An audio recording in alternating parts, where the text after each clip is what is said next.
ثم أوحينا إليك أن اتبع ملة إبراهيم حنيفا وما كان من المشركين اللهم صل على محمد وعلى آل محمد كما صليت على إبراهيم وعلى آل إبراهيم إنك حميد مجيد اللهم بارك على محمد وعلى آل محمد كما باركت على إبراهيم وعلى آل إبراهيم إنك حميد مجيد سبحان ربك رب العزة عما يصفون وسلام على المرسلين والحمد لله رب العالمين.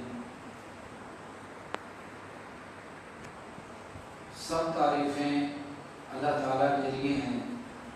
ہم اللہ تعالیٰ کی تعریف کرتے ہیں. ہم اللہ تعالیٰ پر ایمان رکھتے ہیں. ہم اللہ تعالیٰ کی ہستی، اس کی ذات پر یقین اور بھروسہ رکھتے ہیں. اللہ تعالیٰ سے اپنے گناہوں کی بخشش طلب کرتے ہیں اور اپنے اعمال کے شر سے اور اپنے نفس کی شرارتوں سے اللہ کی پناہ طلب کرتے ہیں. جس شخص کو اللہ ہدایت دے دے اسے کوئی گمراہ کرنے والا نہیں، اور جسے اللہ گمراہی سے محروم کر دے اسے کوئی بھی ہدایت دینے والا نہیں. دین میں سب سے بہترین بات اللہ کی کتاب قرآن مجید ہے، اور سب سے بہترین طریقہ حضرت محمد رسول اللہ صلی اللہ علیہ وسلم کا طریقہ ہے. دین میں سب سے بری چیز بدعت ہے.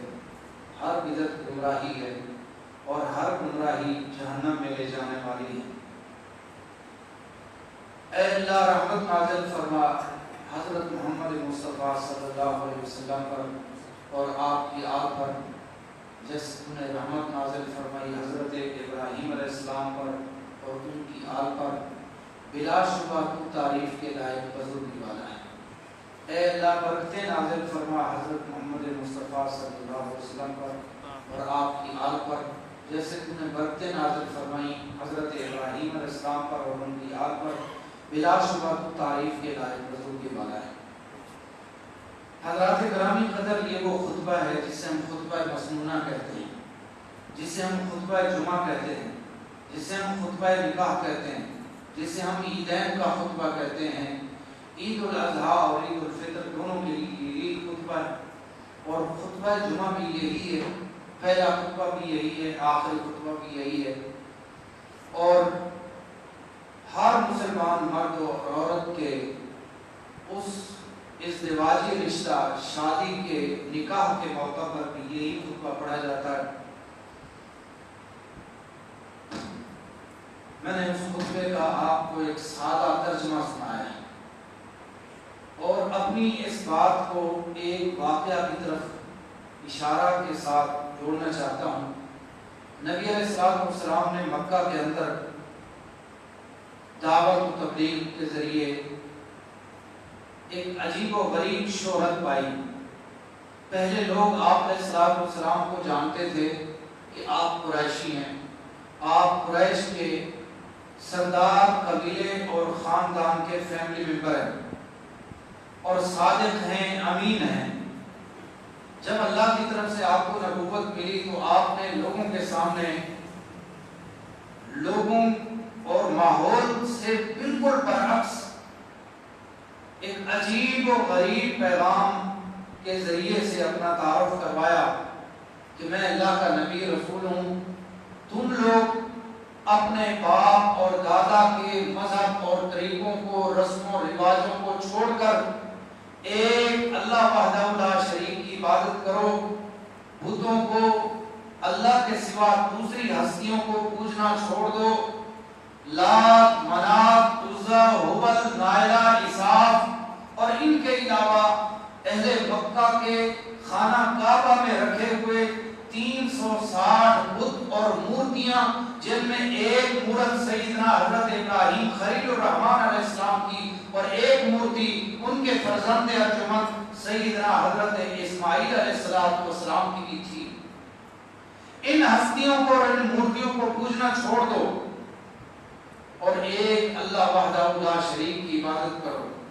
جب آپ نے یہ پیغام لوگوں کو دیا، ساتھ میں بشارت بھی سنائی، قولوا لا الہ الا اللہ تفلحوا، لا الہ الا اللہ کہو، اس کو مانو، اس نظریے پر عمل کرو، اس کے تقاضوں کو عملی طور پر پورا کرو، تم کامیاب ہو جاؤ گے دنیا میں بھی آخرت میں۔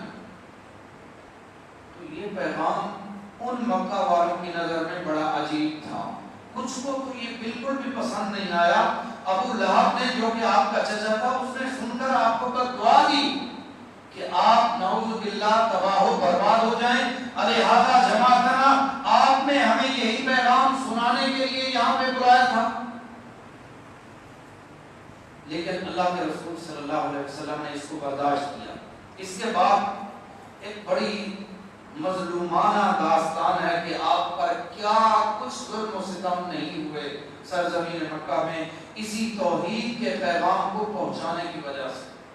آپ نے ان سب کچھ کو خندہ پیشانی کے ساتھ برداشت کیا۔ اس کے بعد اب مرحلہ آ گیا، اہل مکہ کمزور ہونے لگ گئے کہ ہم نے اپنی پوری فورس لگائی ان کو ان کے مشن سے، عقیدے سے، منہج سے ہٹانے کی، کوئی ایک بھی ہماری کوشش کارگر ثابت نہیں ہوئی۔ اب تھوڑا لالچ دیتے ہیں، لالچ دینے لگے، جی آپ کو اگر بادشاہت چاہیے تو ہم آپ کو اپنا سردار مانتے ہیں، اگر دولت چاہیے تو مکہ بھر کی دولت آپ کے قدموں میں نچھاور کرتے ہیں، اگر آپ کو کوئی خوبصورت رشتہ چاہیے تو عرب کی خوبصورت شہزادی آپ کے نام کرتے ہیں، لیکن آپ اپنے اس کام سے باز آ جائیں۔ رسول اللہ صلی اللہ علیہ وسلم نے اپنے چچا حضرت ابو طالب سے یہ کہا کہ یہ لوگ آپ کے توسط سے مجھے یہ لالچ دے رہے ہیں، ان کو یہ کہہ دو کہ ان کی یہ آفرز میرے پاؤں کی ٹھوکر پر ہیں۔ اللہ کی قسم، اگر یہ سورج کو میرے دائیں ہاتھ پر اور چاند کو میرے بائیں ہاتھ پر لائیں، جو کہ انسانی بساط اور طاقت سے بالا تر کام ہے، تو میں تب بھی اس اللہ کے اس پیغام کو، توحید والے اس میسج کو چھوڑنے کے لیے تب بھی میں تیار نہیں ہوں۔ حضرات گرامی قدر، آپ ذرا ان باتوں کو سوچیں اور سمجھیں کہ کیا اس وقت امت مسلمہ اس بنیاد پر کھڑی ہوئی ہے جس بنیاد پر سب سے آخری پیغمبر حضرت محمد رسول اللہ صلی اللہ علیہ وسلم آئے تھے اور امت کو اس پر چھوڑ گئے تھے۔ اور یہ جو ہم درود شریف پڑھتے ہیں، درود ابراہیمی پڑھتے ہیں، اس میں دو ہستیوں کا نام آتا ہے، حضرت ابراہیم علیہ السلام کا نام آتا ہے اور حضرت محمد مصطفیٰ صلی اللہ علیہ وسلم کا نام آتا ہے۔ پھر ان کے ناموں کے ساتھ ایک نسبت آتی ہے، آل محمد و آل ابراہیم، کہ اللہ رحمت نازل فرما، برکت نازل فرما حضرت محمد صلی اللہ علیہ وسلم پر اور آل محمد پر صلی اللہ علیہ وسلم، ابراہیم علیہ السلام پر اور آل ابراہیم پر۔ آپ مجھ سمیت پوری امت مسلمہ کا ایک ایک فرد روئے زمین پر جتنے بھی بڑے اعزازات ہیں، ان میں سے سب سے بڑا اعزاز ہم سب کے لیے یہ ہے کہ اللہ کی نظر میں اور اللہ کی رجسٹر میں ہماری کچھ ایسی سلیکشن ہو جائے کہ ہم آل محمد اور آل ابراہیم میں آ جائیں۔ یہ ٹارگٹ بنائیں گے انشاءاللہ، بولو دل سے، آل محمد اور آل ابراہیم میں محمدی بنے اور ابراہیمی بنے۔ میں کہتا ہوں اس سے بڑا اعزاز اور اس سے بڑا گریڈ اور کوئی نہیں ہے ترقی کا۔ یہ پیک ہے، آخری چوٹی ہے میرے اور آپ سب کے۔ اور دوسری بات یہ ہے کہ آپ دعا پڑھتے ہیں، رب اجعلنی مقیم الصلاۃ ومن ذریتی ربنا وتقبل دعا۔ الہ العالمین، مجھے نمازی بنا، نماز قائم کرنے والا بنا، اور میری اولاد کو بھی نمازی بنا۔ اے اللہ مجھے بخش دے، والدیہ اور میرے والدین کو بخش دے۔ اور اہل ایمان کو بخش دے یوم یقوم الحساب، جس دن حساب قائم ہو قیامت کے۔ آپ کو معلوم ہے نا کہ یہ سورت ابراہیم ہے، یہ سورت ابراہیم کی آیت ہے جو آپ نماز میں سلام پھیرنے سے پڑھتے ہیں، پہلے پڑھتے ہیں۔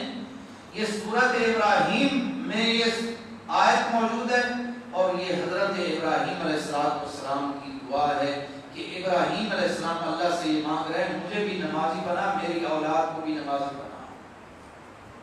تو مجھے اور آپ کو یہ بھی کوشش کرنی ہے کہ ہم حضرت ابراہیم علیہ السلام کی اولاد میں شامل ہو سکیں، ان کی ہم روحانی اولاد بن جائیں، اور یہ بھی بہت بڑا احساس ہے۔ آج کی یہ خوبصورت محفل، آپ احباب کی تشریف آوری، میرے بھائی اور میرے دوست فضیلت الشیخ حافظ بابر صدیق حفظہ اللہ تعالی ملتان میں 2004 اور 2005 میں مجھ سے پڑھتے رہے، لیکن میں اپنے آپ کو ان کا استاد نہیں کہتا، ان کو اپنا بھائی اور ان کو اپنا دوست کہتا ہوں، اس لیے کہ ان کو استاد کہنے میں میرے لیے میری نظر میں عزت کم ہے، بھائی اور دوست کہنے میں میرے نظر میں میری عزت زیادہ ہے۔ اللہ نے ان کو ہمارے لیے صدقہ جاریہ بنایا، اور یہ جتنی رونق ہم یہاں پر دیکھ رہے ہیں، اس کو دیکھ کر میری آنکھیں ٹھنڈی ہو رہی ہیں اور مجھے خوشی محسوس ہو رہی ہے۔ کیا خیال ہے کہ جب میں اور آپ اور امت مسلمہ کے یہ افراد صحیح دین پر چلتے ہوئے، ملت ابراہیم پر چلتے ہوئے، قیامت کے دن ابراہیمی نسل میں اور ابراہیم کی آل میں جب یہ حضرت بابا ابراہیم کو نظر آئیں گے تو کیا وہ خوش نہیں ہوں گے؟ کیا وہ اس چیز کو اپنے لیے اعزاز اور سعادت نہیں سمجھیں گے؟ کیا میں اور آپ ہم یہ کوشش نہ کریں کہ ہم اس زندگی کو اس انداز پر گزاریں کہ قیامت کے دن جناب محمد رسول اللہ صلی اللہ علیہ وسلم مجھے اور آپ کو اپنی امت کے افراد کو ویلکم کہیں، پروٹوکول دیتے ہوئے حوض کوثر کا جام بھر کر مجھے اور آپ کو اپنے ہاتھوں سے پلائیں، اور اللہ کے سامنے درخواست کریں یا اللہ یہ میرا ہے، اس کو مہربانی سے معاف کرتے ہوئے جنت میں داخلہ دیا جائے۔ کیا حضرت ابراہیم علیہ السلام شفقت کا ہاتھ ہمارے سر پر قیامت کے دن رکھیں اور اپنے ساتھ جنت میں لے جائیں؟ کیا مجھے اور آپ کو یہ اعزاز پسند نہیں؟ یہ اعزاز پسند ہے تو اس کی پھر قیمت ادا کرنی پڑے گی، اس لیے کہ جب کسی اسٹوڈنٹ کی ڈگری مکمل ہوتی ہے، اس کے بعد آن لائن اپلائی کے ذریعے، سلیکشن کے ذریعے، انٹرویو کے ذریعے جب کسی کو ایک جاب اسائن کی جاتی ہے، نوکری دی جاتی ہے، تو اس کے لیے اس کو پیچھے بہت بڑی محنت کا ایک عرصہ ہوتا ہے، اور ایک پروسیس ہوتا ہے، ایک پیریڈ ہوتا ہے جو گزارنا پڑتا ہے۔ تو ابراہیمی بننا، محمدی بننا، اور آل محمد اور آل ابراہیم میں شامل ہونا، کیا خیال ہے کہ یہ مفت میں ہو جائے گا؟ ہمارے باپ دادا نے کلمہ پڑھ لیا تھا، ہم بائی بات مسلمان پیدا ہو گئے،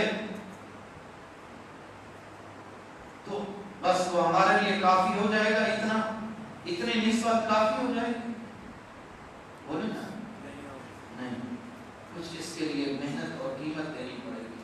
سب سے پہلی چیز کیا ہے کہ اپنے اندر یہ شعور ڈیولپ کریں کہ ہم عام انسان نہیں ہیں۔ ہمیں اپنی قدر و قیمت کا جب تک اندازہ نہیں ہوگا تو تب تک ہم کوئی بڑی بھاری ذمہ داری بھی اپنے سر پر لینے کو تیار نہیں ہوں گے۔ رب العالمین نے مجھے اور آپ کو، ہم میں سے ایک ایک فرد کو یہ خطاب فرمایا ہے، کنتم خیر امت اخرجت للناس، تم سب سے بہترین امت ہو جسے لوگوں کے فائدے کے لیے نکالا گیا ہے۔ تأمرون بالمعروف، تم نے نیکی کا حکم کرنا ہے، وتنہون عن المنکر، اور تم نے برائی سے منع کرنا ہے، وتؤمنون باللہ، اور تم نے اللہ پر ایمان لانا ہے۔ اپنی یہ پہچان اور شناخت اپنے مائنڈ میں رکھیں اور اس کے بعد یہ دیکھیں کہ اس سب سے بہترین امت ہونے کے ناطے میں اللہ کے دین کے لیے، اللہ کے قرآن کے لیے، سیدنا ابراہیم علیہ السلام کے ابراہیمی مشن کے لیے، ملت ابراہیم کے لیے، جناب محمد رسول اللہ صلی اللہ علیہ وآلہ وسلم کے کامل دین کے لیے، امت مسلمہ کے لیے میں کیا خدمت سر انجام دے سکتا ہوں۔ اپنے آپ کو چیک کریں، اپنی کوالٹیز کو چیک کریں اور اس کے بعد پھر میدان عمل میں اتر آئیں۔ دامیں، درمیں، قدمیں، سکھنے اللہ نے آپ کو بولنے کی قوت دی ہے۔ آپ اپنی توانائیوں کو، اپنی قوت گفتار کو، اپنی تعلیم کو، اپنی ذہانت اور سکلز کو آپ اللہ کے دین کے لیے بطور اسپیکر وقف کریں۔ اگر اللہ نے آپ کو مال دیا ہے تو آپ اپنا مال جناب سیدنا حضرت عثمان بن عفان کی سنت پر چلتے ہوئے، جناب سیدنا عبد الرحمن بن عوف رضی اللہ عنہ کی سنت پہ چلتے ہوئے، جناب سیدنا ابو طلحہ رضی اللہ عنہ کی سنت پہ چلتے ہوئے آپ اپنا مال خدمت اسلام کے لیے وقف کریں۔ اللہ نے آپ کو اولاد دی ہے، آپ اپنی اولاد میں سے پورے بچوں، سارے بچوں کو آپ اپنے دل میں ایک مقام دیتے ہیں۔ ان کی وہ حیثیت جو ان کا گریڈ آپ کے دل میں بیٹھا ہوا ہے۔ 5 انگلیاں یہ برابر ہیں؟ یہ 5 انگلیاں برابر ہیں؟ نہیں نا برابر۔ آپ کے جتنے بھی بچے ہیں بحیثیت باپ ہونے کے، ماں ہونے کے، آپ کی ان کے ساتھ محبت، پیار وہ فطری چیز ہے، اس میں آپ کا کوئی کمال نہیں ہے، وہ اللہ نے فطرت میں رکھ دی ہے۔ ہاں آپ اس کو بہتر استعمال کرتے ہیں شریعت کے تقاضوں کے مطابق تو یہ اچھی بات ہے، یہ آپ کی سعادت ہے، خوش بختی کی علامت ہے۔ لیکن بات یہ ہے کہ ایک بچہ ذہانت کے اعتبار سے، آپ کی اطاعت اور فرما برداری کے اعتبار سے، آپ کی خدمت اور آپ کی جی حضوری اور آپ کے لیے خلوص کی بنیاد پر دوسرے آپ کے بچوں سے زیادہ آگے اور بہتر ہے۔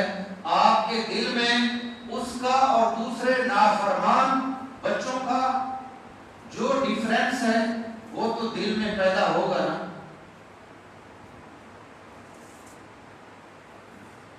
میں خود صاحب اولاد ہوں اور اس چیز کو میں سمجھتا ہوں، اور میرے والدین الحمدللہ زندہ ہیں۔ میرے والدین نے مجھے یہ بات سمجھائی اور باور کروائی ہے کہ 6 بہن بھائیوں میں جو حیثیت اور جو مقام باحیثیت بیٹا ہونے کا تیرے لیے ہمارے دل میں موجود ہے وہ دوسروں کے لیے نہیں ہے۔ الحمدللہ رب العالمین، اللہ ان کا یہ حسن ظن، اچھا گمان میرے حق میں قبول فرما دے اور میری کامیابی کا ذریعہ بنا دے، آخرت میں اللہ تعالیٰ مجھے معاف فرما دے۔ کامیابی اور یہاں پر اگر نوجوان بیٹھے ہوئے ہیں میرے بھائی دوست تو ان سے بھی میری یہ گزارش ہے، اگر میری بہنیں اور بیٹیاں اس عمر میں بیٹھی ہیں اور وہ بات کو سن رہی ہیں، اور یہ تو اب خیر آمدہ ریکارڈ کتاب ہو رہا ہے تو اس میں تو یہ آواز دور تک جا رہی ہے اور محفوظ ہو رہی ہے، تو اس نوجوان طبقے سے یہ گزارش ہے جن کے والدین موجود ہیں وہ اپنے والدین کو مطمئن کریں، اپنی کارکردگی سے، اپنے حسن اخلاق سے، اپنی اطاعت سے، اپنی فرما برداری سے، اپنی خدمت گزاری، اپنی جان نثاری اور اپنی تابعداری سے ان کو مطمئن کر دیں، ان کو خوش کر دیں۔ اور جب آپ کے والدین زمین پر راضی اور خوش ہو رہے ہیں، آسمانوں پر عرش کے اوپر میرا اللہ آپ سے راضی اور خوش ہو رہا ہے۔ صحیح حدیث ہے، رسول اللہ صلی اللہ علیہ وسلم فرماتے ہیں رضا الرب فی رضا الوالد و سخط الرب فی سخط الوالد۔ اگر والدین آپ سے راضی ہیں تو اللہ بھی آپ سے راضی ہے، اگر والدین آپ سے ناراض ہیں تو اللہ بھی آپ سے ناراض ہے۔ ہاں یہ بات ضرور ہے کہ سیدنا ابراہیم علیہ السلام کا باپ ان سے راضی نہیں ہوا. معلوم ہے نا واقعہ؟ ابراہیم علیہ السلام کا والد ان سے راضی نہیں ہوا. اس کی وجہ یہ ہے کہ وہ کہتا تھا مخلوق کو پوجو، اور ابراہیم علیہ السلام کہتے تھے مخلوق کے خالق کو پوجو. وہ کہتا تھا نیچے والوں کی عبادت و بندگی کرو، اور ابراہیم علیہ السلام کہتے تھے اوپر والے کی عبادت و بندگی کرو. وہ کہتا تھا کہ کئی ہستیوں کی عبادت و بندگی کرو، اور ابراہیم علیہ السلام کہتے تھے نہیں، کئی ہستیوں کی نہیں، صرف ایک ہستی کی عبادت کرو اور وہ اللہ رب العالمین ہے. اگر یہ ناراضگی آپ کے اور آپ کے والدین میں قائم رہے کہ وہ آپ کو وہی دعوت دیں جو ابراہیم علیہ السلام کا والد ان کو کہہ رہا تھا، اور انہوں نے اپنے والد کی نافرمانی کی، بلکہ ان کو صحیح راستہ دکھایا، ان کی ہمدردی کی، ان کی خدمت کی، ان کے لیے دعائیں کی، اور ان کو سلام کہا، سلام علیکہ. باپ نے دھمکیاں دی گھر سے نکالنے کی، ابراہیم علیہ السلام نے ان کو بھی سلام کہا، اور یہ کہا بابا میں آپ کے لیے اپنے رب سے دعا کرتا رہوں گا. ہو سکتا ہے کہ میرا رب آپ کی ہدایت کا انتظام کر دے، لیکن یہ سلیکشن پھر اللہ کے پاس نہیں ہے کہ کس کو ہدایت دینی ہے اور کس کو ہدایت نہیں دینی. واقعہ کی طرف میں اشارہ کر رہا تھا شروع میں. وہ واقعہ کیا ہے کہ انہوں نے مکہ والوں نے ساری آفر کر دی، لیکن نہ دھمکیاں کام آئی، نہ مار پیٹ کام آئی، نہ تانے اور الزام تراشی کام آئی، نہ بائیکاٹ کام آیا، اور نہ ہی 3 سال تک جناب محمد رسول اللہ صلی اللہ علیہ وسلم کو سخت ترین اسٹرکٹلی لاک ڈاؤن میں رکھنا یہ ان کے کام آیا. یہ بھی کام نہیں آیا. شیب ابی طالب کے اندر سن 7 ہجری سے محرم الحرام سن 7 ہجری سے لے کر سن 7 نبوت سے لے کر سن 10 نبوت تک 3 سال تک کا لاک ڈاؤن کیا، کرفیو لگایا کہ ابو طالب کی اس گھاٹی کے اندر ہی آپ نے اس جگہ پر رہنا ہے، باہر نہیں آنا چاہنا. کھانے کا انتظام نہیں ہے، پینے کا انتظام نہیں ہے، اے سی نہیں ہے، فریش نہیں ہے، پنکھے نہیں ہیں، دوست احباب نہیں ہے، موبائل کی سہولت نہیں ہے، انٹرنیٹ کی سہولت نہیں ہے. آپ بتائیں وہ کیا منظر ہوگا، ان کے اوپر کیا بیتتی ہوگی. ہماری تو اسی معمولی سے اور بڑے نرم اور بڑے آسان لاک ڈاؤن میں چیخیں نکل گئیں. آپ بتائیں ان کے صبر و استقامت کے کیا کہنے ہیں. ذرا تصور تو کریں، کیا ان کے وہ دودھ پیتے بچے بھی تھے جو روتے تھے، چلاتے تھے، ماؤں کے بچے، جو لوگ رسول اللہ کے ساتھ یہاں 3 سال ابو طالب نامی گھاٹی کے اندر قید و بند کی، نظر بند کی، جنہوں نے صعوبتیں برداشت کی، کیا ان کے بچے نہیں تھے؟ ان کے پاس کیا کھانے کے ذرائع تھے؟ کہاں سے ان کو راشن آتا تھا؟ اور میرے بھائیوں، اس امت کو قدر نہیں ہے، قدر نہیں.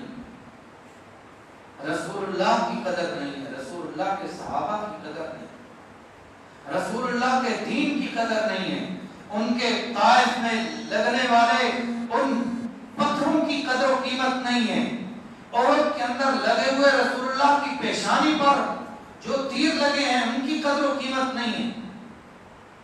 اور جب اللہ کے رسول کا سر پھاڑا گیا، اس وقت سر سے جو خون بہ رہا تھا، اس وقت بھی وہ امت کی ہدایت کی دعا کر رہے تھے، امت کی بخشش کی دعا کر رہے تھے.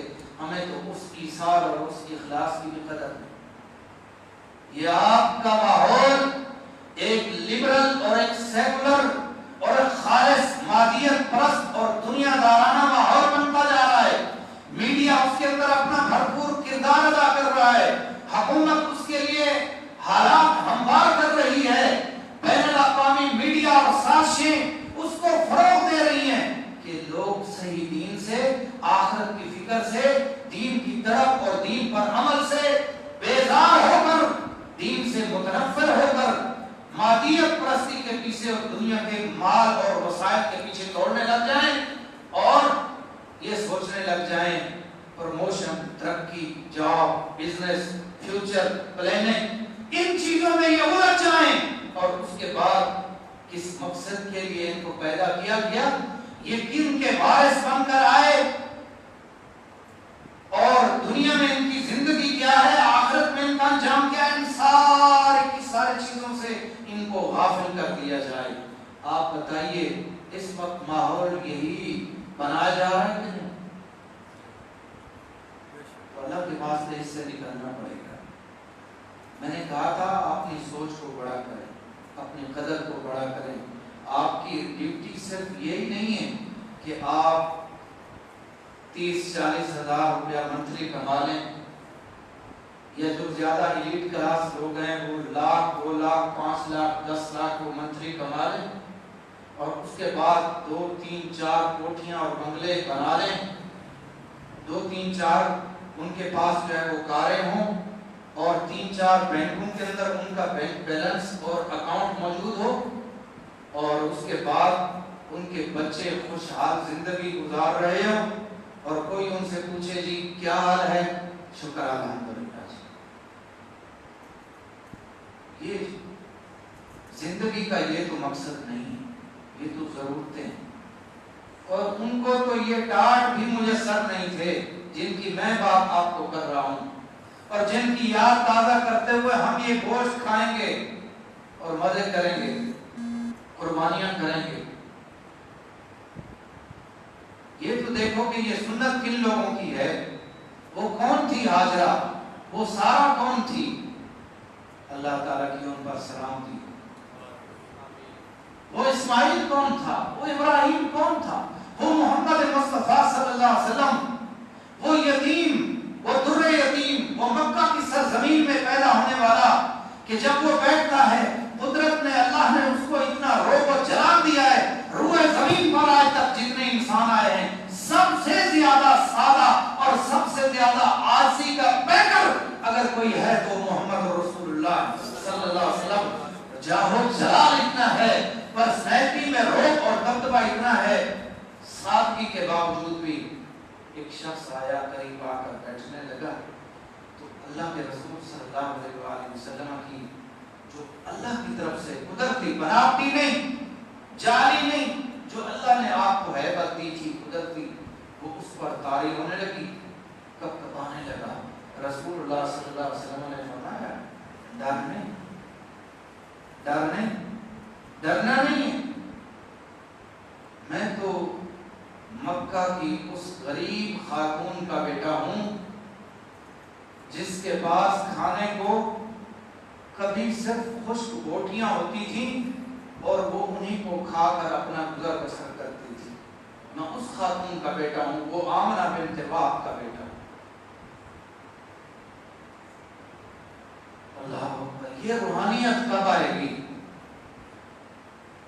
جو پڑھ لکھ گئے، جو ترقی کر گئے، وہ اپنی فرعونیت اور نمرودیت اور قارونیت کی سوچ سے نہ نکل سکے۔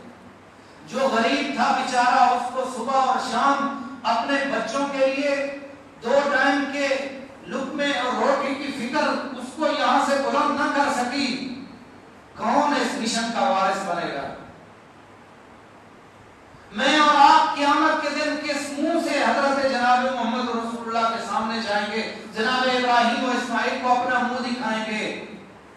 کیا ہے ہمارے پاس؟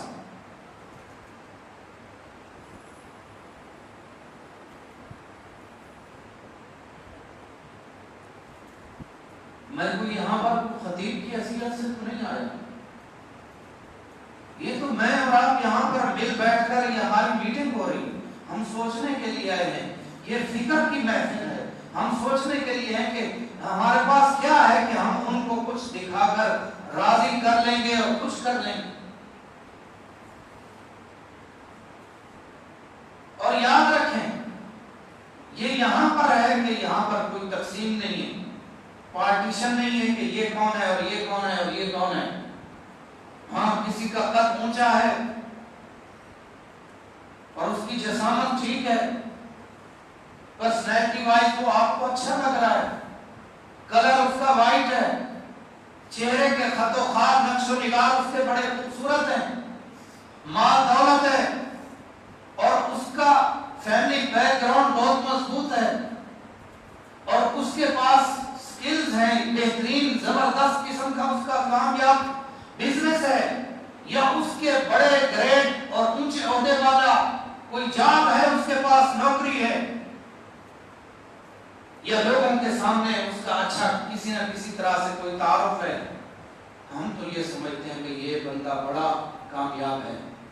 20ویں پارے کو پڑھ کر دیکھو، سورہ قصص کو پڑھ کر دیکھو، آپ کو قارون اور قارون کے رشتہ دار اور اس کی ٹیم کے جو لوگ تھے ان کی حیثیت پڑھ کر دیکھو، اللہ کی قسم اگر رتی بھر بھی دل میں ایمان ہے تو شرم سے ڈوب جاؤ گے کہ یا اللہ ہم کہاں کھڑے ہوئے، ہم نے معیار کیا بنا لیا ہے۔ ان اللہ لا ينظر الى صورکم ولا الى اموالکم، اللہ تعالیٰ نہ تو ہماری شکل و صورت کا کاٹ اور پرسنالٹی کو دیکھتا ہے، نہ ہمارے مال و دولت کو دیکھتا ہے، ولکن ينظر الى قلوبکم واعمالکم، اللہ تعالیٰ تو تمہارے دلوں کو دیکھتا ہے، تمہارے اعمال کو دیکھتا ہے، کردار کیسا ہے، آپ کا کریکٹر کیسا ہے، اللہ اس کو چیک کرتا ہے۔ دل میں اللہ کے لیے کتنا درد ہے، کتنا اخلاص ہے۔ ابراہیم علیہ السلام کا وہ درد جو وہ لے کے اٹھے تھے، جب انہوں نے اپنے باپ کے سامنے وہ درد پیش کیا تو جو کچھ ان کو سننا پڑا اس کو کس طرح انہوں نے خندہ پیشانی سے برداشت کیا۔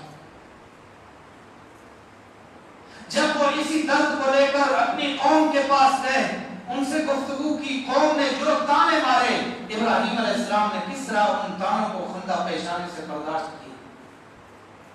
جب وہ اسی کو لے کے قارون کے اس وقت کے نمرود کے سامنے جب وہ کھڑے ہوئے بادشاہ وقت کے پاس، تو کس طرح انہوں نے اس کی باتوں کو سہ لیا، اور کس طرح اس کے سامنے حقانیت اور صداقت سچائی پیش کی، بغیر فورس کے، بغیر اسلحہ کے، بغیر سیکیورٹی گارڈز کے، انہوں نے کس طرح اکیلے تنے تنہا مرد میدان بن کر، جرأت اور شجاعت کا پیکر بن کر، ایک اللہ وحدہ لا شریک پہ، وحدہ لا شریک پہ توکل اور بھروسہ کرتے ہوئے کس مضبوط اعصاب کے ساتھ نمرود کی باتوں کا جواب دیا، قوم کی باتوں کا جواب دیا، باپ کا کس طرح بڑے احترام اور ادب کے ساتھ اصولی اور دو یعنی بے لاگ موقف، دو ٹوک اور کھڑے اور کڑے اور کھڑے اور سچے اور سچے اور نکھرے ہوئے مزاج اور نظریے کے سامنے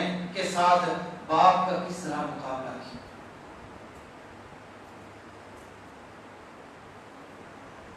یہ تو سوچنے کا مقام، ہم کہاں کھڑے؟ ذرا گریبان میں جھانکیے، آج رات کچھ وقت کے لیے ذرا تنہا بیٹھیے، 2-4 منٹ بیویوں سے، بچوں سے، فیملی سے، فیملی ممبران سے تھوڑا سا الگ بیٹھ کر سوچیں، کیا میں اس مشن کا پیروکار، اس راہ کا راہی اور ان کی اس آگ میں شامل ہونے والا ان کا فیملی ممبر میں کسی طرح بن سکتا؟ میں قیامت کے دن یہ بتا رہا تھا کہ قیامت کے دن اس طرح سے نہیں ہوگا، مجھے اور آپ کو یوں نہیں پرکھا جائے گا، بلکہ کچھ معیارات ہوں گے۔ وَامْتَازُوا الْيَوْمَ أَيُّهَا الْمُجْرِمُونَ، مجرموں، ذاتی زندگی اور ذاتی ترقی کے لیے جینے اور مرنے والوں، اسی کے لیے کٹنے اور جڑنے والوں، اللہ اور اللہ کے رسول کا اور دین اسلام کا درد نہ رکھنے والوں، اللہ کی توحید اور اس کے حقوق کی آواز بلند نہ کرنے والوں، آج تم ایک طرف ہو جاؤ، اور جو بلالی تھے، جو حبشی بلال رضی اللہ عنہ، جو خباب اور خبیب تھے، جو ابراہیم اور اسماعیل کے مشن کے پیروکار تھے، وہ سمیہ اور وہ زنیرہ کے کردار والی جو خواتین تھیں، اور وہ آسیہ جو تھی فرعون کی بیوی اور موسیٰ علیہ السلام کی امت کی ایک ایماندار خاتون تھی، یہ لوگ الگ ہو جائیں، یہ پارٹیشن ہو جائے، کھرے اور کھوٹے کو الگ کیا جائے گا، موحد کو اور مشرک کو الگ الگ کیا جائے گا، مخلص کو، ریاکار اور دوغلے کو الگ الگ کر دیا جائے گا، متبع سنت، سنت پہ چلنے والا، سنت کا دفاع کرنے والا، سنت کو فروغ دینے والا، سنت کو اپنانے والا اور بدعت سے پیار کرنے والا، رسم و رواجوں کا دلدادہ اور شوقین، باپ دادا کی رسمیں اور ان کی ریتیں اور ان کی رواجیں اور اپنے پیروں اور بزرگوں اور اماموں اور اپنے مولویوں اور اپنے پادریوں اور پوپوں اور پنڈتوں اور پروہتوں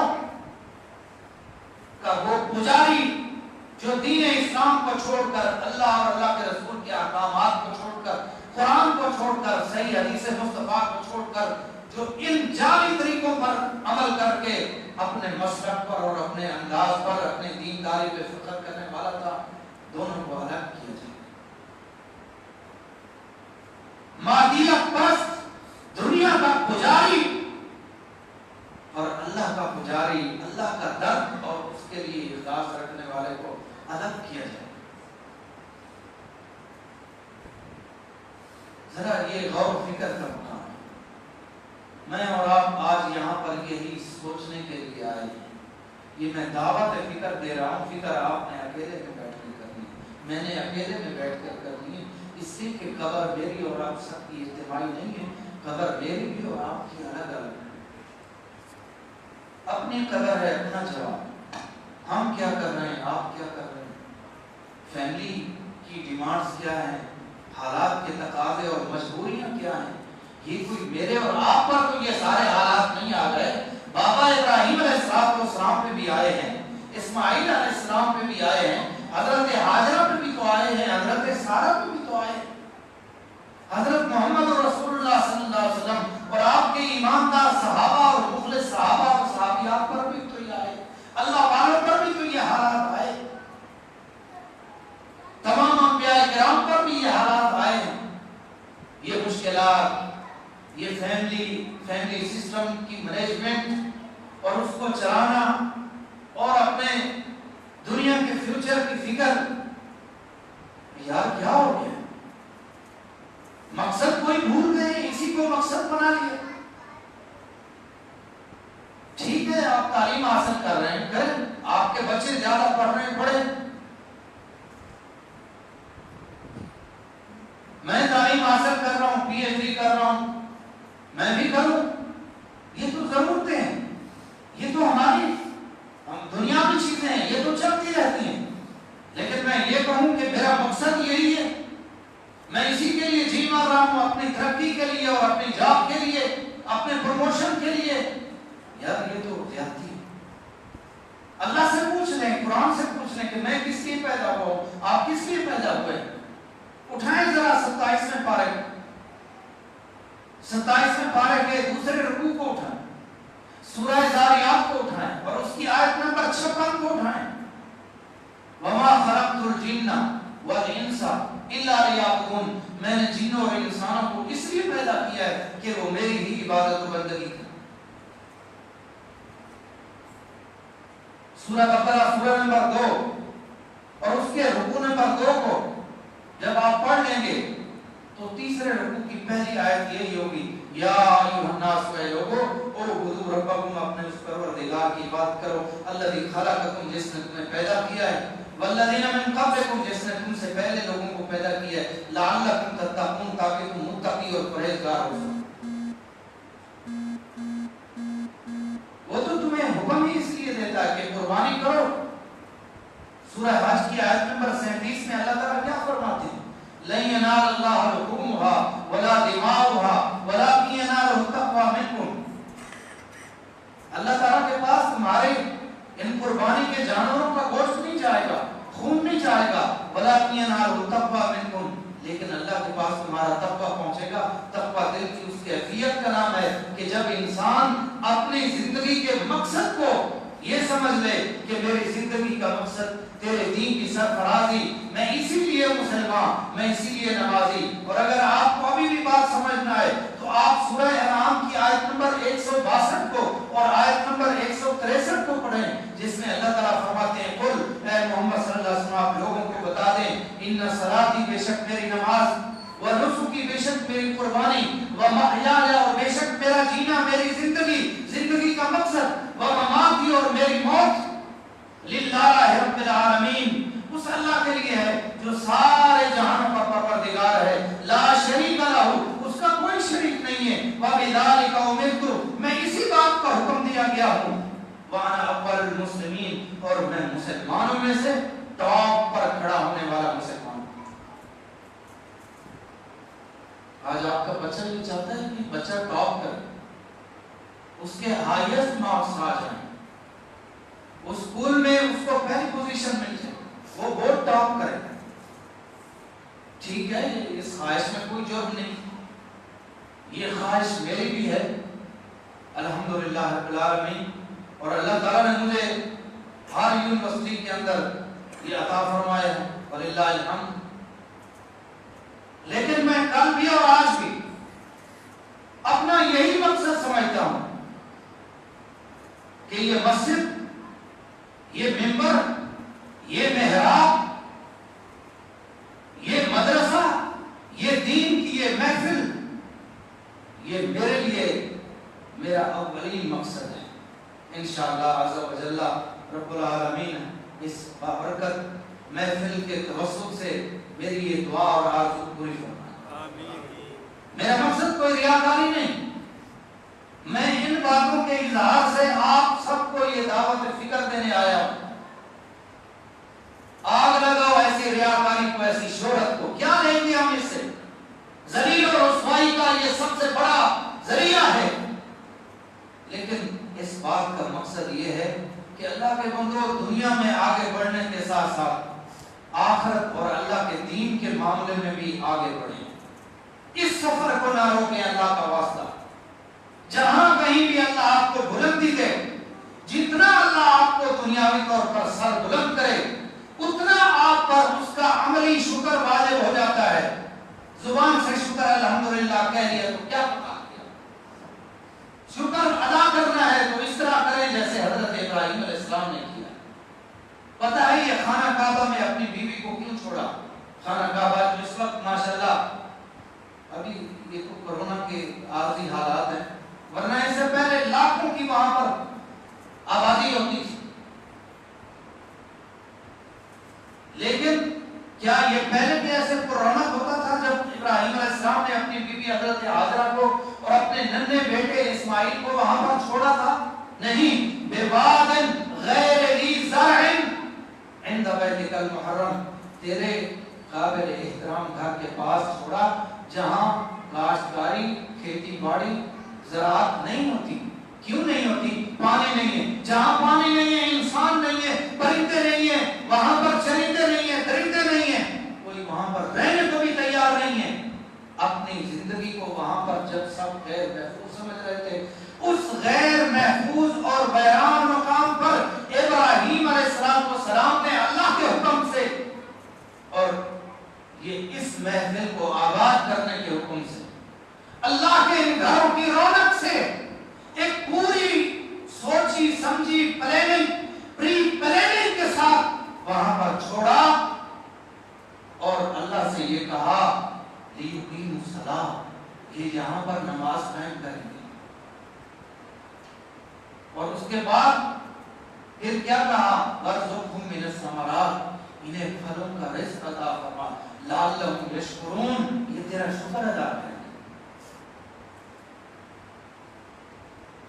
تو وہ شاکر خاندان، وہ شکر گزار خاندان، وہ ایسے نہیں ہے کہ نعمتوں کی بھاری اور وافر مقدار ان کے پاس موجود تھی، تب وہ ان سے جب کوئی حال پوچھتا تھا تو وہ یہ ڈینگے مارتے ہوئے شکر الحمدللہ جی اللہ نے بام پڑی لگی۔ وہ احساس محرومی جو انسان کی فطرت میں رچا بسا ہوا ہے، وہ محرومی کے سارے احساسات باحثیت نیچر کے موجود تھے، لیکن اس کے باوجود بھی جب ابراہیم علیہ السلام اپنے بیٹے اسماعیل اور اپنی بہو کے حال معلوم کرنے کے لیے فلسطین سے آئے نا، تو پوچھا اپنی بہو سے، سنا گزر بسر کیسے ہو رہا ہے؟ تو انہوں نے کہا کہ بابا حضرت اسماعیل علیہ السلام جنگل سے پرندوں کا کچھ شکار کر کے لاتے ہیں، کچھ وہ گوشت مل جاتا ہے اور کچھ زمزم کا پانی ہوتا ہے. شکر الحمدللہ رب العالمین. اور اللہ کی قسم اس کے سوا ان کے پاس اور کوئی چیز نہیں تھی، کوئی بھی اور چیز نہیں تھی. یہ زمزم کا پانی تھا یا وہ پرندوں کا وہ شکار کا جو گوشت ان کو کھانے کے لیے مل جاتا تھا. اس کے سوا کوئی بھی اور نعمتیں نہیں تھی ان کے پاس مادی اور ذاتی زندگی کی گزارنے کے لیے. جب انہوں نے یہ کہا کہ شکر الحمدللہ، اس وقت حضرت ابراہیم علیہ السلام نے کہا ٹھیک ہے، میرے خاندان کا میرا فیملی کرائیٹیریا یہی ہے. اب تو میرے بیٹے کے گھر میں رہنے کے لیے، میری بہو بننے کے لیے تو میرٹ پر پوری اتر چکی ہے. میرا بیٹا جب باہر سے آئے انہیں کہنا بابا تیرے نام سلام دے گئے تھے، پیغام بھی چھوڑ گئے تھے کہ اپنی اس دہلیز کو برقرار رکھنا جس سے شکر گزار فیملی کی نسلیں چلیں. آئیے اس کی ایک مثال دیتا ہوں. اللہ تعالیٰ نے آفر کی کہ جناب محمد مصطفیٰ صلی اللہ علیہ وسلم اگر آپ چاہیں تو احد پہاڑ کو آپ کے لیے سونے کا پہاڑ بنا دوں اور آپ کو دے دوں. میں نے تو نہیں دیکھا، اللہ دکھائے. آپ میں سے کسی نے دیکھا ہو تو مجھے بتاؤ. احد پہاڑ چھوٹا سا ہے، بہت بڑا. اتنے بڑے پہاڑ کو اگر اللہ تعالیٰ سونا بنا دے تھوڑی تھا. اور ملکیت اس کی الاٹمنٹ جناب محمد رسول اللہ صلی اللہ علیہ وسلم. آپ کو شکر کی بات بتا رہا ہوں. شکر نعمتیں کھا کر کرنا آسان، بھوک اور تنگ دستی گزار کے جو شکر ہوگا نا وہ بڑا گہرا گہرا شکر. میری بات پہ آپ لوگ ہنسیں گے اور منہ کہنے سے چھوڑیں اس بات. وہ گہرا شکر ہوتا ہے، حقیقی شکر ہوتا ہے، خالص شکر ہوتا ہے جو نعمتوں سے محرومی میں بھی ہو تو تب بھی بندہ کہے شکر راضی ہو اللہ کا. یہی حضرت ابراہیم کے خاندان نے آپ کو سکھایا، یہی انہوں نے سکھایا کہ ہم حال میں اللہ تیرا، ہم اللہ پہ خوش. اور جب وہ چھوڑ کے جا رہے تھے تو ان کی بیوی نے ان سے پوچھا آپ ہمیں ایسی وادی میں چھوڑ کے جا رہے ہیں جہاں پر نہ انسان ہے اور نہ وہاں پر کون سی کوئی چیز ہے کہ جس سے ہمارا دل مانوس ہو اور دل بہل جائے، کوئی سہارا اور آسرا ہو ہمارے لیے. اللہ ہمارا کا بہادا، یہ فیصلہ آپ کا تو نہیں لگتا ہے آپ کو اللہ نے حکم دیا. تو حضرت ابراہیم علیہ السلام نے پیچھے مڑ کر دیکھنا بھی گوارا نہیں کیا کہ کہیں اس جدائی کے عالم میں یہ آنکھیں ایک دوسرے سے کوئی بات نہ کر لیں جو دل پہ گران گزرے. پر اشارہ کیا سمجھ لیں اور جواب دی اللہ کی قسم. تاریخی جملہ بولا، رہتی کائنات پر پوری حجت ہے، دلیل ہے. کیا گولڈن گروپ کے طور پر آپ اس کو کہہ سکتے ہیں. اذن لا یضیعن اللہ، اذن لا یضیعن اللہ. آپ تو پھر اللہ ہمیں ضائع نہیں کرے گا. کیا تھا؟ تھوڑا سا پانی مٹکے اور کچھ کھجوریں یا کچھ جو ان کے دوشادان تھیلی میں. کہا بس ٹھیک ہے آپ جائیں. اذن لا یضیعن اللہ، اللہ ہمیں ضائع ہرگز نہیں کرے گا. یہ کیا تھا؟ یہ ایمان تھا، یہ تقویٰ تھا، یہ اللہ کے توکل اور بھروسہ تھا. ہمارے پاس مال اور دنیا کی نعمتوں کی کسی نہ کسی حد تک جو ہے وہ فراہمی اور دستیابی موجود ہے. بہت ساری چیزیں ہمیں اویلیبل ہیں، لیکن بات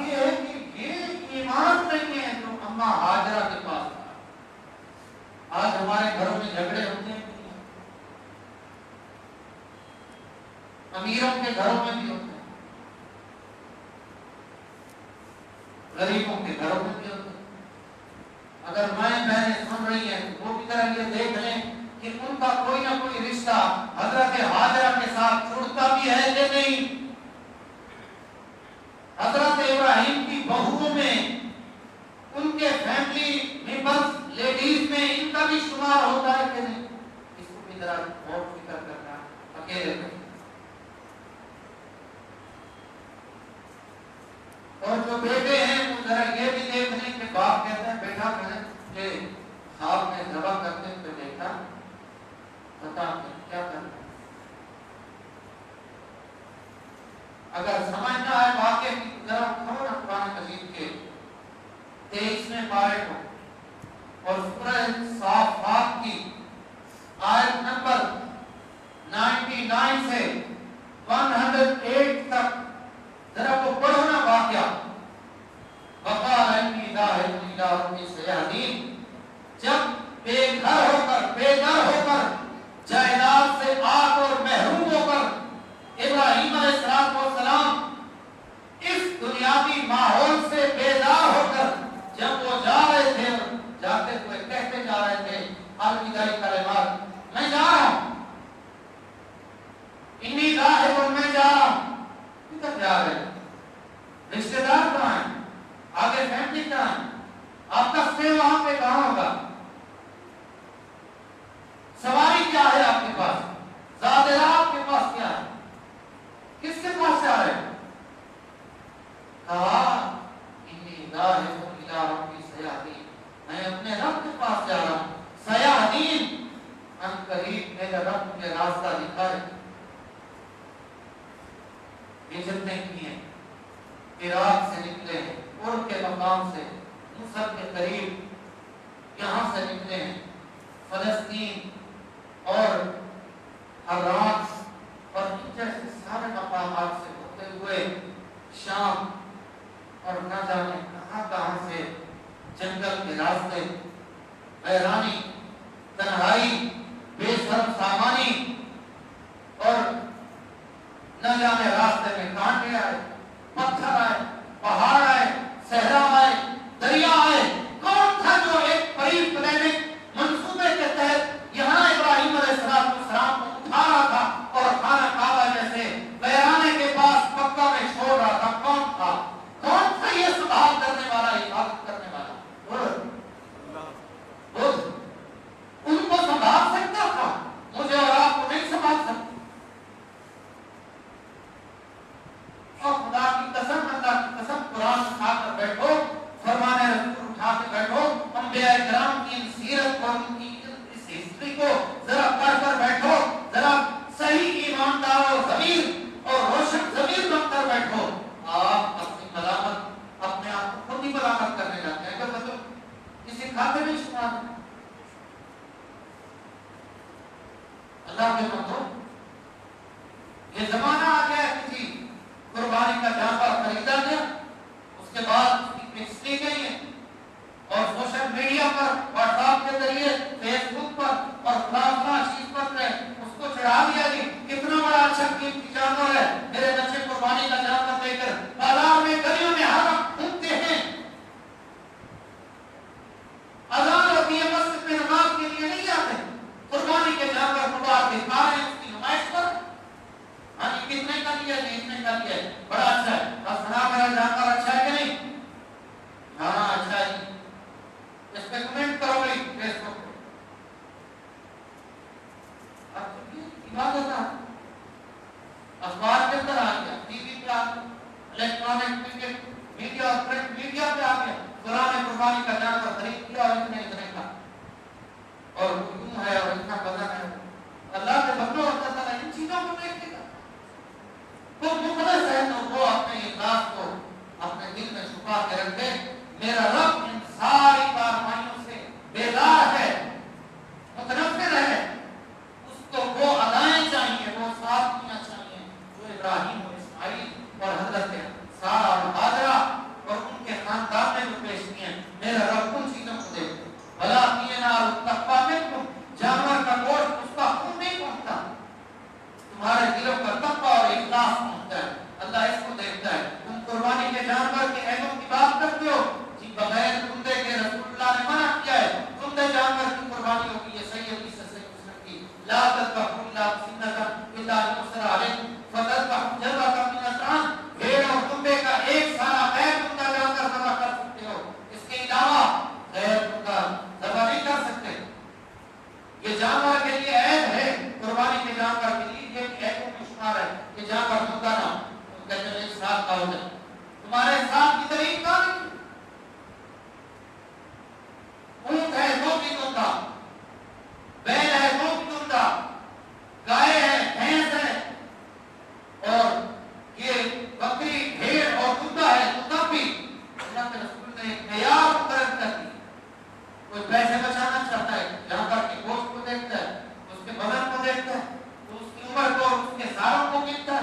عمارت کی بنیاد ٹھیک کرو، بلڈنگ کی بنیاد ٹھیک کرو، اور وہ بنیاد آپ کو حضرت ابراہیم علیہ السلام کا خاندان اور ان کی فیملی میں پیش کر کے دیا ہے. بلڈنگ یہ ہے، بلڈنگ کی بنیاد یہ ہے، اس کو اختیار کرو. اور پھر جانور کے عیب نہیں، اندھا نہ ہو، کانا نہ ہو، اس کے بعد بھینکا نہ ہو، اس کے کان کٹے ہوئے نہ ہو، سینگ ٹوٹا ہوا نہ ہو، فلاں اس کے اندر عیب نہ ہو، لنگڑا نہ ہو، لولا اپاہج اور مفلوج جانور نہ ہو. یہ عیب ہیں قربانی کے جانور کے. ان کے لیے قربانی کے جانور کی شرائط آ گئی، ان کے عیب واضح ہو گئے. میرا عیب کوئی نہیں ہے، میری شرطیں کوئی نہیں، میں بے نماز ہوں، میں اس کو اپنے لیے عیب نہیں سمجھتا. سورہ کوثر کی دوسری آیت کو دیکھیں، فصلی لربک وانحر، اپنے رب کے لیے نماز پڑھ اور قربانی کر. پہلے نماز ہے، بعد میں قربانی. سورہ انعام کی آیت نمبر 162 کو دیکھیں، قل ان صلاتی و نسکی، بے شک میری نماز میری قربانی. پہلے نماز ہے، بعد میں قربانی. ہمیں یہ عیب بھی نظر نہیں آتا کہ میں بے نماز ہوں، یہ بھی بہت بڑا عیب ہے. اسی طرح مجھے یہ عیب نظر نہیں آتا کہ میں اللہ پرست ہوں یا دنیا پرست ہوں. میں اپنے من کی پوجا کرتا ہوں، میں اپنی پوجا کرتا ہوں، اپنی خواہشات نفس کا پجاری اور اسیر ہوں، یا میں اللہ کی عبادت و بندگی کا کردار ادا کرنے والا ہوں. ہمیں یہ عیب نظر نہیں آتا، شرطیں نظر نہیں آتی. جو عمل رسول اللہ کی سنت کے مطابق نہیں ہے، بدعت کا طریقہ ہے، دیکھا دیکھی ہے، رواج ہے، رسم ہے، میں اس کو بھی عیب نہیں سمجھتا. یہ بھی شرطوں میں داخل ہے. قربانی کا عمل، نیکی کا کوئی بھی عمل رسول اللہ کی سنت کے مطابق، آپ کے عقیدے کے اندر اخلاص ہو، ریاکاری دکھلاوا نہ ہو، آپ کے عقیدے کے اندر اللہ وحدہ لا شریک کی عبادت و بندگی ہو، کوئی دوسری چیز نہ ہو، شرک نہ ہو. شرک بدلتا رہتا ہے. پہلے بتوں کی پوجا ہوتی تھی، سورج چاند ستاروں کی پوجا ہوتی تھی. آج جو ہے وہ اپنے من کی پوجا ہو رہی ہے. دنیا کے مال اور دولت اور بزنس اور جاب اور ترقی اور پروموشن، اور آج دنیا کی اسماعیلیت اور مال اور ان چیزوں کی پوجا ہو رہی ہے. اس چیز کو بھی ذرا سوچیں، اس پر بھی غور و فکر کریں. جس شخص کو اس کی زندگی نے، اس کی زندگی کی ساری محنت اور کوششوں نے، اس کی زندگی کے پروگرامز نے اس کو اللہ سے بڑا اور زیادہ اہم قرار دے دیا، وہ بندہ اسی چیز کی پوجا کر رہا ہے، وہی چیز اس کا معبود ہے. تو ان ساری باتوں کو سوچنا. میں نے گفتگو بہت زیادہ کر لی ہے. میرا خیال ہے اب مجھے اچھے طریقے سے آپ کو اجازت دینی چاہیے، اور اس امید کے ساتھ کہ اللہ تعالیٰ پھر مجھے اور آپ کو ملائے گا. باقی باتیں ہم انشاءاللہ بعد میں کریں گے. یہ جو حضرت ابراہیم علیہ السلام کا جو ٹاپک ہے، یہ بہت بڑا ٹاپک ہے. نا انصافی ہے کہ کسی ایک مجلس میں اس کو کمپلیٹ کیا جائے. اس لیے اگر میں نہیں کر سکا سارا بیان، تو میرا روحانی فرزند اور میرے بھائی قاری صاحب اور ان جیسے دیگر اہل علم حضرات سے آپ سنتے رہتے ہیں اور سنتے رہیں گے انشاءاللہ. یہ اس ٹاپک کو کمپلیٹ کر لیں گے. ہر ایک کا اپنا اپنا انداز بیان ہوتا ہے. زندگی میں پہلی دفعہ مجھے آپ کی زیارت کی سعادت نصیب ہوئی ہے. میں نے اپنی گفتگو کی ہے، پتہ نہیں اس کے اندر جذبات کے اندر کتنی ایسی باتیں ہیں جو سراسر تنقید سے تعلق رکھتی ہوں گی، اور کچھ باتیں ایسی ہوں گی جو ممکن ہے غلط اور کمزور ہو سکتی ہوں گی. میں اللہ تعالیٰ سے معافی مانگتا ہوں کہ اللہ تعالیٰ میری تمام خطاؤں کو معاف فرمائے. اس گفتگو میں اگر کوئی بھی ایسی بات جو اللہ کو منظور نہ ہو، پسندیدہ نہ ہو، اللہ کو مجھے معاف فرمائے. اور پھر مجھے اور آپ سب کو یہاں پر آنے کا، مل بیٹھنے کا جو مقصد، اس مقصد کے لیے کوشش کرنے کی اللہ تعالیٰ ہم سب کو توفیق عطا فرمائے, آمین. فکر کی توفیق عطا فرمائے. یہ قبولیت کا وقت ہے, اللہ تعالیٰ کی رحمتوں کا اور اس کے فرشتوں کے نزول کا یہ وقت ہے. حدیث کے مطابق اس وقت آپ لوگ دعا کریں, اللہ مجھ سے اور آپ سے سب سے راضی ہو جائے, ہم سب کو معاف فرمائے اور ہمیں ابراہیمی خاندان اور اس فیملی کا ایک ممبر بنا دے, اور آل ابراہیم اور آل محمد میں ہمیں شامل ہونے کے لیے مخلص بنا دے. ہم مخلص ہوں گے تو اس میں شامل ہوں گے, اور ہم یہی کہیں کہ بھئی ہماری زندگی اور ترقی اور بس کھانا پینا اور آگے بڑھنا, پھر تو ادھر ہی رہ جائے. یہ روزی روٹی, یہ ترقیاں شرقیاں میرا اللہ غیر مسلم کو بھی دیتا رہتا ہے, اور شاید کہ اس وقت ان کو زیادہ دی ہوئی ہے. پوری امت مسلمہ ان کی تقلید کرنے میں لگی ہوئی ہے کہ ہم اس طرح سے ترقی کریں گے جیسے یورپ نے کی ہے. بھائی کر کے اتنی ترقی پھر کہاں جاؤ گے؟ اور ترقی کرنی ہے تو ترقی کے لیے رول ماڈل اور آئیڈیا موجود ہیں. سورہ نحل کی آیت نمبر 123 کی میں نے تلاوت کی, ثم اوحینا الیک, پھر ہم آپ کی طرف وحی کی ہے محمد صلی اللہ علیہ وسلم, انتبع ملت ابراہیم حنیفہ, کہ آپ ملت ابراہیم کے پیروکار بنیں. وما کان من المشرکین حنیفا, یکسو تھے, یکرخ تھے اللہ کی طرف, ان کی توجہ ادھر ادھر نہیں تھی. وما کان من المشرکین, مشرکین میں سے بھی نہ تھے. اس میں شامل ہونے کی کوشش کریں, اس کی حفظ کریں. اللہ تعالی ہم سب کو معاف فرمائے. یا رب لک الحمد ومن جلال وجهك وعظیم سلطان, ربنا ولك الحمد حمدا كثيرا طيبا مباركا فيه. اللهم صل على محمد وعلى ال محمد كما صليت على ابراهيم وعلى ال ابراهيم انك حميد مجيد. اللهم بارك على محمد وعلى ال محمد كما باركت على ابراهيم وعلى ال ابراهيم انك حميد مجيد. ربنا آتنا في الدنيا حسنه وفي الاخره حسنه وقنا عذاب النار. ربنا ظلمنا انفسنا وان لم تغفر لنا وترحمنا لنكونن من الخاسرين. يا حي يا قيوم برحمتك نستغيث.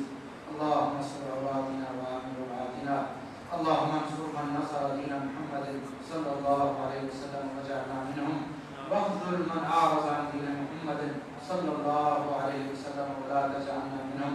اللهم ارنا الحق حقا وارزقنا اتباعه, وارنا الباطل باطلا وارزقنا اجتنابه. اللهم استر عوراتنا وامن روعاتنا, رب اجعلنا مقيم الصلاه ومن ذريتي, ربنا وتقبل دعاء, ربنا اغفر لي ولوالدي وللمؤمنين يوم يقوم الحساب. صلى الله على